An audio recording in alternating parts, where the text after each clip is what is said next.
if you take a close look at this property, it is shaped just like the state of Florida.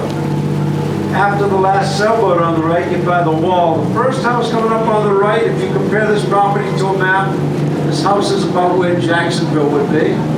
The swimming pool to the left of the house is about where Lake Okeechobee would be. We're going to head up and follow that little boat in front of us, take a hard right U-turn over the Florida Keys and come up on the other side on what would be the Gulf or West Coast. This property was bought by a family from Massachusetts over 3 generations ago for $1,200. 700 feet of waterfront. It's worth millions today. What your grandparents do for you. Just say it.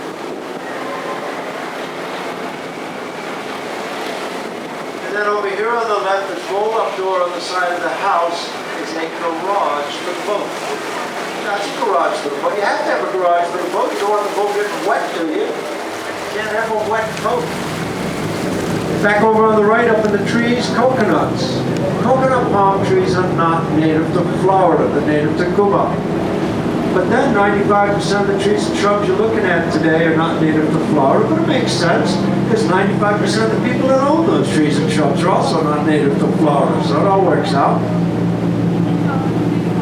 And then left and right of us, just ahead, thatched huts. One on the left just got a new roof on it about 6 months ago. The one on the right just got a new roof on it. It's attached to the house. New roof got on there about 5 or 6 weeks ago. These are called cheeky huts.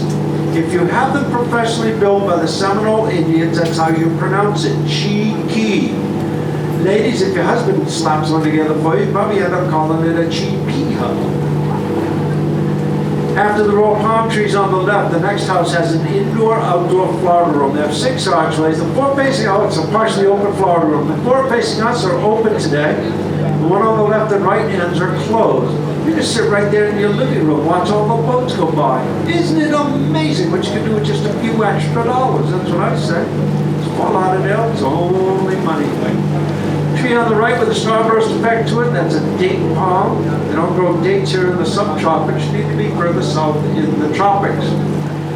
Then over to the right, we got a minor problem with this next house. The yacht's in the way. Don't you hate that when the yacht gets in the way? Behind that yacht, there's a large banyan tree. Behind that, there is a house. I'll show you the way to see the front door of it in a moment. The Public Enemy #1 used to come down from Chicago many years ago during Prohibition.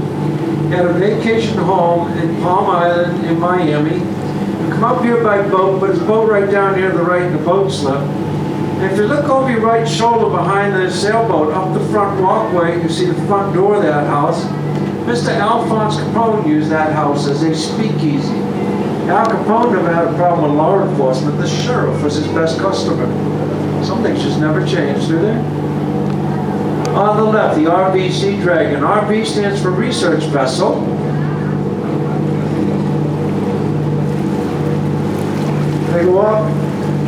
They go offshore and anchor out there for a month or 2 at a time, and they dive down and do all sorts of research on the bottom of the ocean. Second house after that on the left has a bright blue barrel tile roof, a bunch of artwork in the yard, but they have 2 outside swimming pools. The first one behind the blue Adirondack chairs. Nice little grotto, you sit there, relax after a tough day. The second one, just before the boat, look over your left shoulder up the front